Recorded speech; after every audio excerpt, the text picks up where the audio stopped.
Okay, pag-usapan po natin na 5 simpleng sakit pero pwedeng maging deadly, pwede umabot sa cardiac arrest, pwedeng mamamatay. Ito mga simpleng sakit. Number 1 na binabaliwala natin na simpleng sakit pero pwede maging deadly is hika, asthma. Diba? I'm sure nakita natin sa mga cases o sa experience natin, merong yung hika kasi po, merong hika na mild lang, na hindi naman delikado, pero meron tayong hika na moderate and severe. Paano malalaman kung serious yung hika? Diba? Marami nang actually mga famous persons na biglang inaatake sa hika. Ang tawag dito, status asthmaticus. Ibig sabihin, hindi controlled yung hika niya. Okay? Palagay natin yung atake. Kung atake mo sa hika ay once a week lang, baka pwede na yung mga salbutamol lang o yung mga Ventolin. Tawag natin dyan reliever. Okay? Pero pag malala na yung hika, madalas yung atake o merong mga trigger, hindi na makukuha ng salbutamol. Yan po yung unang kamalian ng maraming kababayan natin. Minsan marami akong pasyenteng mahihirap, di ba, Doc Lisa? Puro lang salbutamol, puro lang nebulizer ng tubig, hindi gagaling yung hika nyo sa salbutamol. Ulitin ko ang salbutamol, reliever, short term lang siya, hindi siya ang lunas na magko-control ng hika. Panandali ang hingal lang yon. Ang magko-control sa hika, yung gamot na tinatawag na preventer, which is the steroid inhaler. So, kung may hika kayo, kailangan nyo ng steroid inhaler.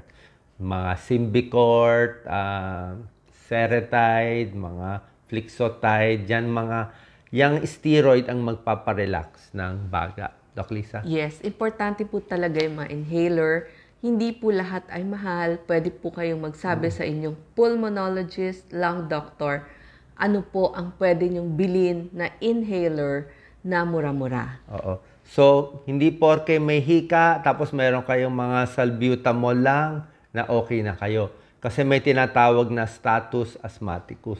Yung status asthmaticus, ibig sabihin, for no reason, bigla na lang hindi na makasalita, hinihingal na, tapos galit na galit yung sa leeg, di ba? Tapos magbo-blue na, babagsak na yung oxygen, biglang sisikip yung sa baga. Pwedeng may trigger, napagod, na-expose sa usok, pero kadalasan yung nagiging severe na asthma, yung hindi, siguro yung pasyente kinakaya-kaya, binabaliwala-baliwala. So pag ang hika nyo lampas sa once a week ang atake, kailangan nyo na ng steroids inhaler. Hindi po masama ang steroids inhaler. Ang pinag-iingatan natin yung tableta. Diba? Yung kababayan natin, pag may hika, umiinom ng prednisone, tableta. Kasi nga mahirap Hindi nila kaya yung inhaler na 1,000 pesos, kaya prednisone tablet sila. Kaya lang pag tabletang steroids, may side effect. Minsan namamaga yung, yung likod, o nag-iiba yung balat. May side effect pag tableta na matagal. Second na sakit na kala natin simple lang, pero nakamamatay pala, ito yung mga may allergy. Okay. Yes, sa mga may allergy, paalala lang po, sa may asthma, may allergies, please po, lagi nyong sasabihin dun sa mga doctors nyo na meron kayong allergies or asthma. Allergy sa gamot, yung mga, so tandaan nyo na po, dapat nakalista lahat ng allergies nyo sa gamot. Tapos kung meron ho kayong hika, lalo na bago magpa-opera, dapat po sinasabi yan sa mga doktor nyo. Okay. Pwedeng may allergy kayo sa penicillin o sa ibang bagay, sa pagkain, sa mani, sa seafoods, o kahit sa simpleng paracetamol. Alam nyo naman, yung konting allergy, konting kati-kati lang. Pero yung severe allergy, magpipikit yung mata niya. Di ba? Mamamaga yung mata, mamamaga yung muka, at hindi makakahinga. Kaya yung severe allergy, may namamatay din yun. Talagang yung hinga niya talaga, hirap na hirap, biglang sisikip yung daanan niya sa baga, meron nga injection ng epinephrine Kaya yung mga ibang may severe allergy, may baon na silang epinephrine, epi injection, na pag in-inject nila, medyo makakahinga sila. Okay? Kaya minsan nga yung mga may allergy, delikado kumain sa labas eh. Baka may makain na may halong allergy. So, dapat alam nyo, sabihin sa doktor, mamaya may allergy ka sa penicillin, nabigyan ka ng cepalexin, amoxicillin, eh biglang mamamantal ka. Delikado. Tapos may nagtanong anong doktor, kasi ang tanong niya agad anong gamot sa may huni at hindi makahinga. Pulmonologist. Pumunta po, may doktor po sa Baga, ang tawag pulmonologist, mapabata, mapamatanda, adult pulmonologist. Okay. Dito sa allergy, pwedeng allergologist. Kung meron kayong allergy, merong allergy test eh, di ba?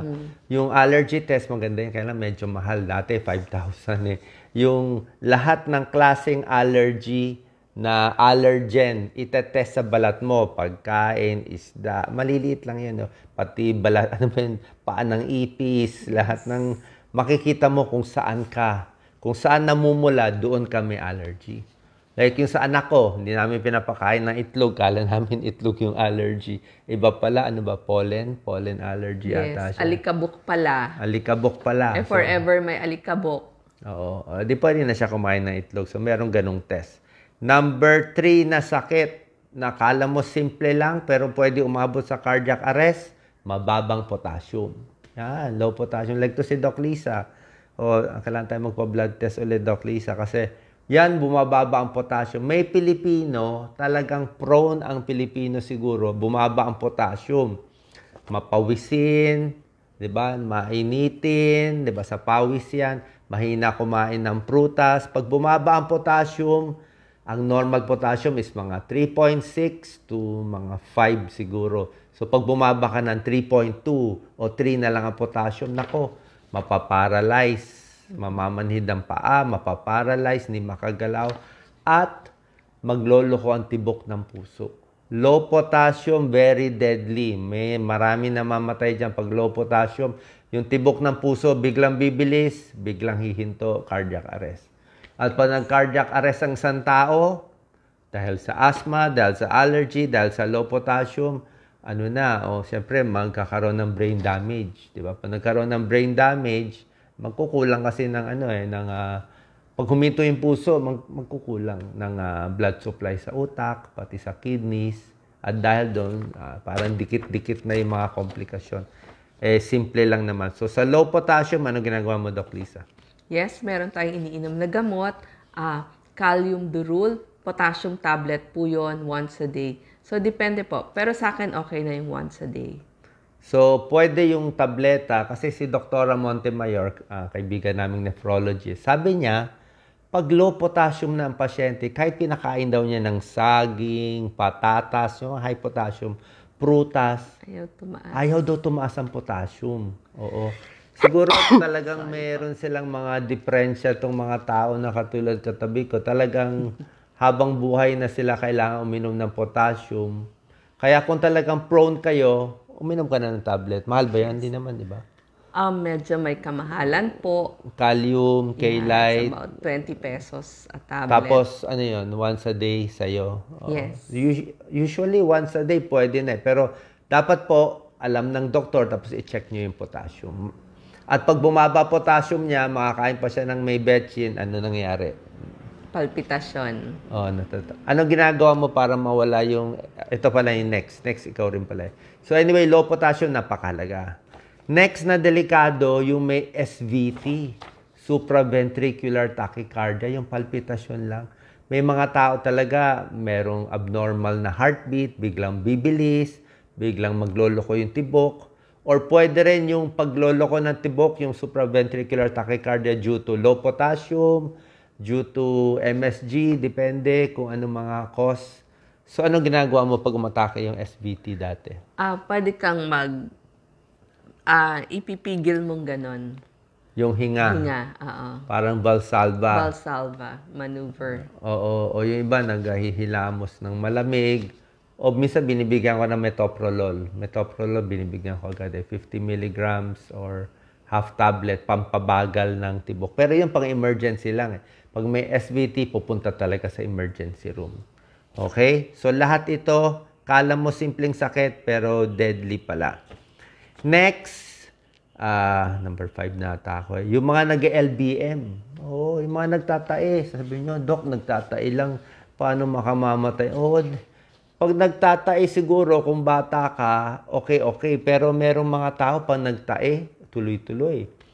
Pag sobrang dami ng LBM sa loob ng isang araw at marami talagang tubig, baka hindi nyo po mahabol kasi yung water, so dehydration. Yes, lalo na pag senior. Kung bata ka pa, baka may dehydrate, kakayanin mo. Pero pag ang senior, minsan pag nag-LBM tayo, mga sunod-sunod, every 10 minutes, 15 minutes, tubig ng tubig, delikado po yun. Matutuyuan tayo, pwedeng makamatay yun. Kaya sabi ko nga, pag ako nagtayo ako, talagang bibili na ako ng maraming Hydrate, Oresol. Ano ba binibili kong ano? Oral rehydrating solution. Rasecado Trill, tapos bibili tayo ng Hydrate. Oh, Tapos pag Rasecado, talagang Trill, tsaka Hydrate. dumi Okay. ng dumi, pwede po tayong uminom ng Imodium. So, Okay. Imodium, 1 capsule, hanggang kahit 3 times a day yung Imodium. Oo, pero para sa akin, yung Hydrate or oral rehydrating solution, yun talaga yung pinakamaganda. O, yung oral rehydrating. Ako, pag dumumi ako 2 beses, dapat inom ka 2 baso. Ako nga, pag nag-ORS ako, minsan nakaka-4-5 ako. So, tinatansya ko, ayoko mahuli. Inuunahan ko na siya kaysa ma-dehydrate kasi pag tae ka ng tae, babagsak ang potassium mo. Pag bumagsak ang potassium, maglolo ka ng tibok, yan, baka mag-cardiac arrest. Huwag naman. Last na lang na kailangan bantayan na simpleng sakit na pwedeng umabot sa cardiac arrest, yung mga high blood. Yung mga high blood na hindi nyo pinapansin, na mga 190, 100 ang BP, mataas ang blood pressure, may stroke. Pag na-stroke, mamamaga yung utak. Pag namaga yung utak, may ipit yung center na paghinga. Nandyan yung nagkocontrol paghinga. O, hindi rin hihinto sa paghinga. So, high blood, delikado. Diabetes na malala na pinapalala din, may diabetic coma. Diabetes na sobrang taas, diabetic coma. Diabetes na sobrang baba, hypoglycemia, deadly din, nako-comatose din. Kaya itong mga simpleng sakit, huwag natin papabayaan. Lalo na pag tumatanda tayo, adjust natin maigi. Manood kayo lagi sa videos namin. Alagaan maigi yung katawan. Kung hika man, high blood man, diabetes man, low potassium man, para hindi tayo umabot sa malalang sakit, komplikasyon, doon sa cardiac arrest. Tapos kasi pag nagkaroon na ng komplikasyon, ang gastos na, ang hirap na. Okay? Final words, Dr. Yes. Lisa? Ilista po, laging nasa wallet. Ano po yung mga allergic kayo na gamot? That's very important. At sa lahat po ng may hika, kailangan meron po tayong inhaler or puff na sinasabi kasi kailangan nyo yan pagdating ng emergency. Tulad na sinabi ko sa hika, hindi pwede salbutamol o Ventolin lang. Hindi siya talaga pinakagamot. O yung mga nebulizer lang. Kailangan nyo ng steroids, inhaler, punta sa pulmonologist. Pag ang atake nyo, more than once a week. Tsaka pag medyo hingal-hingal na sa umaga, wag na papalalain. Kasi pag nag-status asthmaticus, magbu-blue, baka mag-arrest. Nakita naman natin. So, naawa tayo sa mga ganitong cases. Maraming salamat po. God bless.